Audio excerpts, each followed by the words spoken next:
Alors bonjour à tous, j'espère que vous allez bien.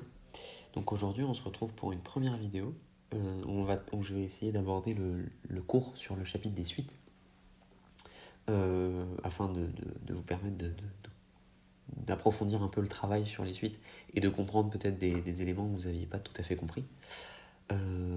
Donc je tiens juste à préciser une petite chose, c'est que je vais essayer de traiter plusieurs chapitres dans les prochaines semaines, les prochains jours, les prochaines semaines. Mais je ne vais pas pouvoir tout traiter. Donc je vais vous renvoyer vers une autre chaîne YouTube, ce qui s'appelle Octave et Camille, que vous connaissez sûrement, et notamment vers Octave qui fait des vidéos aussi de maths, et qui traitera donc des autres chapitres que moi je ne pourrais pas faire.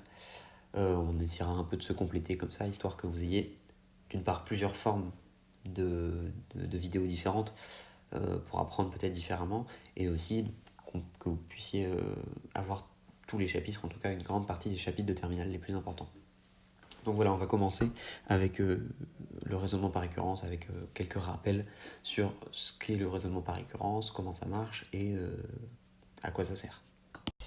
Donc alors, pour le raisonnement par récurrence, alors j'ai écrit ici, on veut démontrer qu'une propriété de Pn est vraie pour tout n. Alors ça c'est fondamental, le raisonnement par récurrence, il va permettre de démontrer des propriétés sur les entiers, et pas sur n'importe quel nombre, c'est-à-dire qu'on ne peut pas démontrer des propriétés sur les fonctions avec un raisonnement par récurrence, parce que les fonctions, elles marchent avec tous les réels. Ici, c'est pas le cas. Donc ici, j'ai marqué, elle est vraie, enfin on veut démontrer qu'une propriété Pn est vraie pour tout n. Et c'est là où je vais me contredire un petit peu, c'est pas forcément toujours ça. Parfois, on va pas demander qu'elle soit vraie pour tout n, on va demander qu'elle soit vraie pour tout n supérieur à un certain nombre. Par exemple à 1, à 2, à 3, etc. Donc ça, qu'est-ce que ça va changer? Ça va changer l'initialisation de la récurrence. Et c'est la première chose qui est importante et qui parfois peut laisser place à quelques erreurs, c'est que l'initialisation, eh ben, c'est pas toujours à n égale 0. C'est-à-dire que parfois, on peut commencer notre récurrence, suivant à partir de quand on veut voir si la propriété est vraie, et ben on peut commencer l'initialisation, enfin on peut faire l'initialisation à un autre rang que n égale 0. Alors pour ce qui est de l'initialisation, c'est à peu près le seul problème qu'il peut y avoir, c'est faire attention voilà, si ça commence à n égale 0 ou si ça commence pas à n égale 0. Donc en général c'est souvent un calcul tout bête, où il suffit de remplacer dans une expression le n par 0, ou par 1, par 2, par 3, etc. Et ça fait un calcul tout simple qu'il faut juste vérifier. Alors, ensuite, on va passer à l'hérédité, et donc c'est là où est toute la difficulté des raisonnements par récurrence, parce qu'en fait, à quoi sert l'hérédité? Effectivement, j'imagine que vous le savez, c'est à démontrer que si la propriété elle est vraie à un endroit, un entier n, pour un entier n, eh bien, elle va être vraie pour le suivant. C'est-à-dire qu'il y a une sorte d'implication qui fait que dès l'instant où c'est vrai à un endroit, c'est vrai à l'endroit qui suit. Et c'est d'ailleurs là où est toute la subtilité du raisonnement par récurrence, parce que c'est grâce à ça, et à cette démonstration, l'hérédité, que le raisonnement par récurrence permet de démontrer que c'est vrai pour tous les entiers. Pour l'hérédité, il n'y a pas forcément d'erreur type qui peut être faite. Ce que je peux vous conseiller, c'est d'abord d'écrire toujours une phrase pour commencer, une phrase vraiment bateau, qui introduit toujours l'hérédité. Donc voilà la phrase, si pour un entier n, Pn est vrai, alors démontrons que Pn plus 1 est vrai. Alors vous pouvez remplacer Pn est vrai par ce qui est la propriété, si c'est par exemple un égale 2 fois n plus 3, peu importe, j'en sais rien. En tout cas voilà. Sinon cette phrase marche vraiment à tous les coups, et là où c'est important, et c'est pour ça que cette phrase vraiment est importante qu'elle soit écrite comme ça, c'est pour ici un entier n. C'est-à-dire que c'est pas, il faut pas écrire si pour tout entier n, Pn est vrai. Parce que tu peux pas, enfin on peut pas supposer ça. On suppose ici que c'est vrai à un endroit pour prouver que c'est vrai au suivant. Mais c'est-à-dire que si on suppose que c'est vrai partout, à quoi ça sert de démontrer que c'est vrai partout? Parce que c'est ça la récurrence. Le raisonnement par récurrence, il s'agit de démontrer que c'est vrai partout. Alors c'est complètement inutile de supposer que c'est vrai partout. Donc on suppose que c'est vrai à un endroit. Et c'est là aussi où résident beaucoup d'erreurs qui sont pas non plus très coûteuses en termes de points, mais qui sont importantes, c'est que c'est pas pour tout entier n c'est vrai, mais pour un entier n c'est vrai, et donc ce sera vrai pour l'entier n plus 1. Voilà en quoi consiste l'hérédité. Donc pour cette partie du raisonnement par récurrence, je pense qu'une application plus concrète dans un corrigé d'Anald de Bach serait un peu plus parlant, mais voilà, il me semblait important de rappeler ces petits détails. Enfin, la conclusion, qui n'est pas forcément une partie à part entière, comme l'initialisation et l'hérédité, mais elle est quand même importante parce que il faut rappeler à la fin d'où on est parti et ce qu'on voulait démontrer à la base. Et donc la conclusion, c'est toujours la même.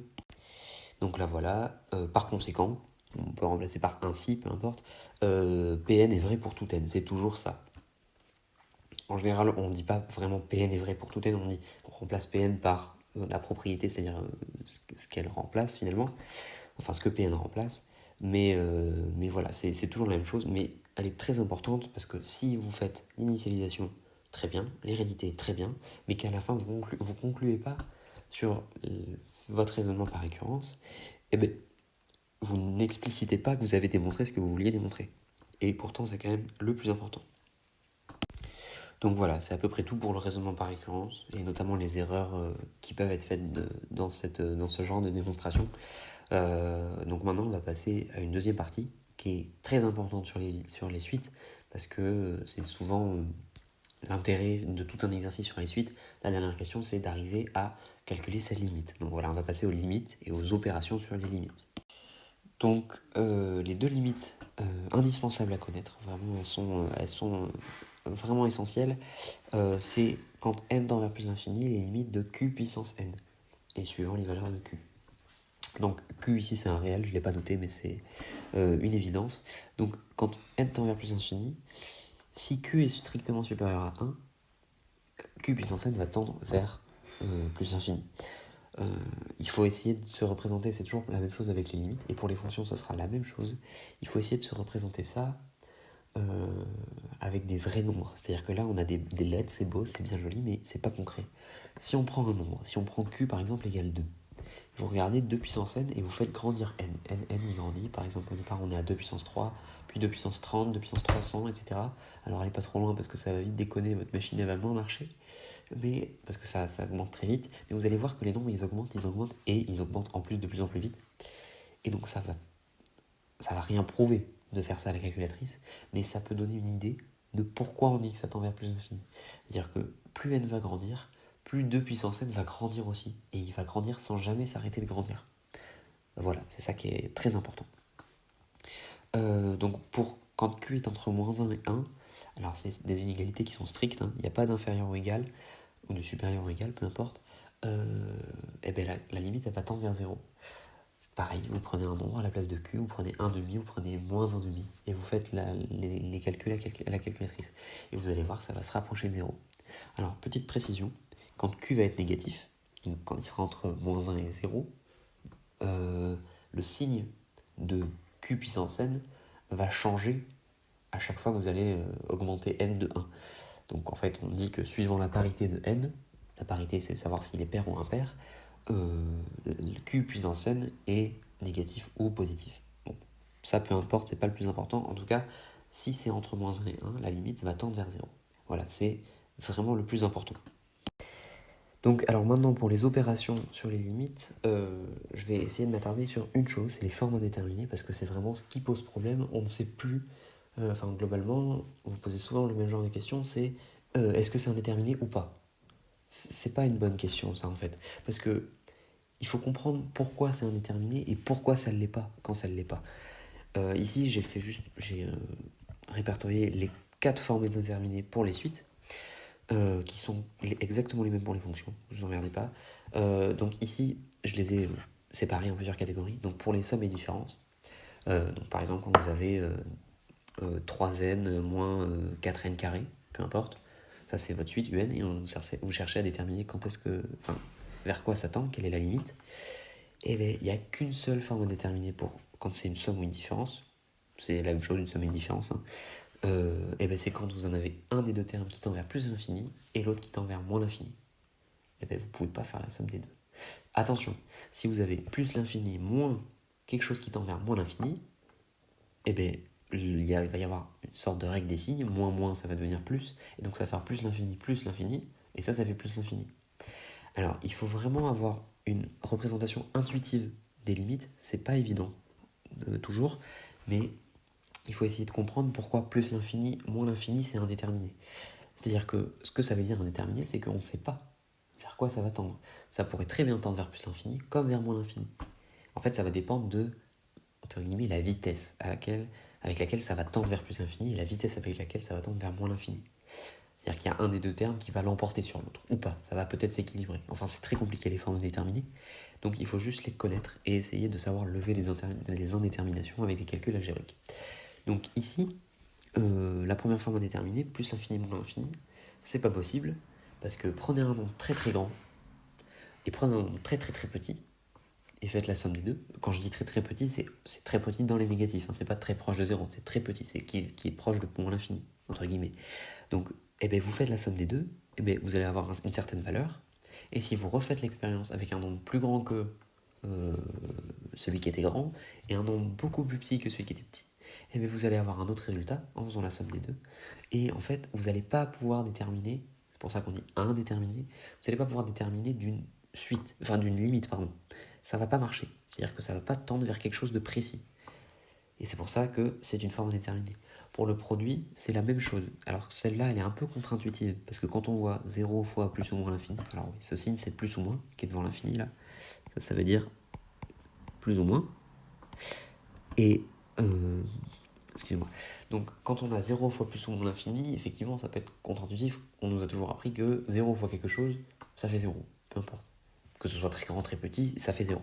Sauf qu'ici, en fait, ça, c'est un abus de langage, entre guillemets, parce qu'en fait, c'est pas 0 fois plus ou moins l'infini. C'est quelque chose qui tend vers 0 fois quelque chose qui tend vers l'infini. Donc, on n'est pas tout à fait à 0. On est un peu au-dessus, on est un peu en dessous. Donc, en fait, c'est pas tout à fait 0. Donc, ça va pas, le résultat va pas faire 0. Et pourquoi c'est indéterminé? C'est la même raison que pour la forme indéterminée des sommes et des différences. C'est qu'en fait, on a, suivant la vitesse avec laquelle le premier terme va tendre vers 0, et suivant la vitesse avec laquelle le deuxième terme va tendre vers plus ou moins l'infini, les résultats vont changer. Vous pouvez, encore une fois, avec la calculatrice, vous pouvez facilement voir ça. Donc ça, c'est vraiment une forme indéterminée qu'il faut connaître. Attention, il ne faut pas en inventer d'autres, des formes indéterminées. Il y en a 4. Il y en a 4. Il n'y en a pas 5, il n'y en a pas 12, mais il y en a 4. Il n'y en a pas 3 non plus. C'est-à-dire que plus l'infini fois moins l'infini, ça ne fait pas une forme indéterminée. Plus l'infini fois moins l'infini, vous faites ça à la calculatrice, vous prenez un nombre très très grand fois un nombre très très petit, ça va être un nombre très très petit. Voilà, règle des signes, plus fois moins, ça fait moins. Ensuite, les deux formes indéterminées pour les quotients, c'est 0 divisé par 0. Ça, on ne sait pas. Parce qu'en fait, pour essayer de le comprendre, on peut se rappeler que diviser par un nombre, c'est multiplier par son inverse.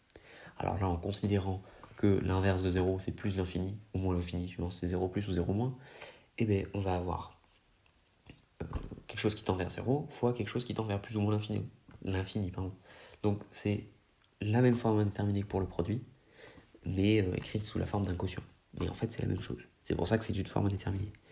Pour plus ou moins l'infini, c'est exactement la même chose. Divisé par un nombre, c'est multiplié par son inverse. L'inverse de plus ou moins l'infini, c'est 0.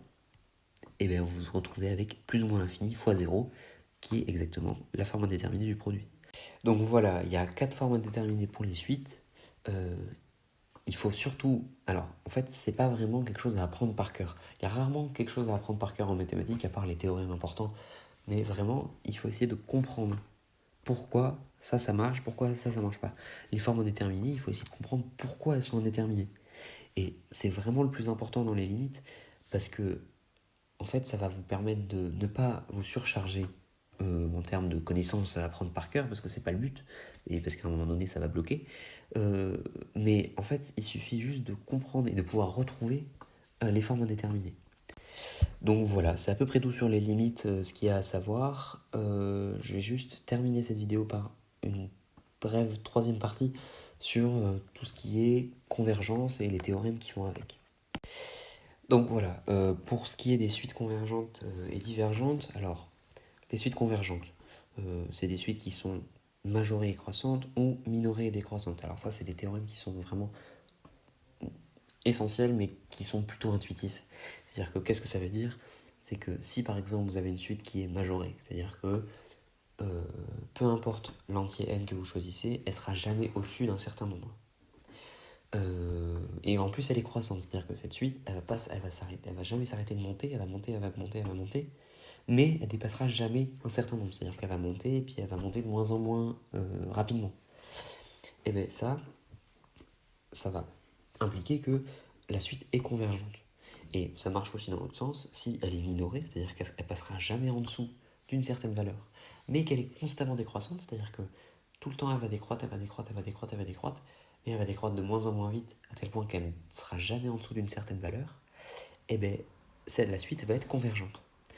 Et alors, une petite précision aussi sur quelque chose qui n'est pas non plus très important, mais que je trouve quand même assez intéressant. Une suite qui est divergente, c'est juste une suite qui n'est pas convergente. Mais c'est pas forcément une suite qui admet en plus l'infini une limite infinie. Qu'est-ce que ça veut dire? Ça veut dire qu'il y a des suites qui sont pas convergentes, c'est-à-dire qu'elles vont pas tendre vers un certain nombre, en plus l'infini, mais en même temps elles vont pas non plus tendre vers plus l'infini ou vers moins l'infini. Un petit exemple, c'est le cas de la suite un égale moins 1 puissance n. En fait, moins 1 puissance n, c'est le cas typique. Ça va tendre vers un coup vers 1, enfin ça va être égal un coup vers 1, un coup vers moins 1, un coup vers 1, un coup vers moins 1, etc. C'est la même chose qu'avec q puissance n finalement. Enfin, c'est avec q puissance n, sauf que là, q égale à moins 1. Et bien, ça, on dit que c'est une suite divergente, et pourtant, elle n'admet pas en plus l'infini une limite qui est plus l'infini ou moins l'infini. Voilà, en fait, elle admet pas de limite. C'est juste qu'elle a pas de limite. Voilà ce qu'on dit. Donc voilà, c'est tout pour cette première vidéo. J'espère que vous avez globalement assez compris que j'ai été assez clair. Alors c'est ma première vidéo, donc évidemment j'imagine qu'il y a quand même beaucoup de défauts que je vais essayer d'arranger dans les prochaines. N'hésitez pas à m'en faire part si vous en remarquez, ou si vous avez juste des questions, donc dans les commentaires ou sur les réseaux sociaux comme vous voulez. Je vous souhaite bon courage pour la suite des événements et aussi bon courage dans vos révisions. Voilà, bonne journée à vous.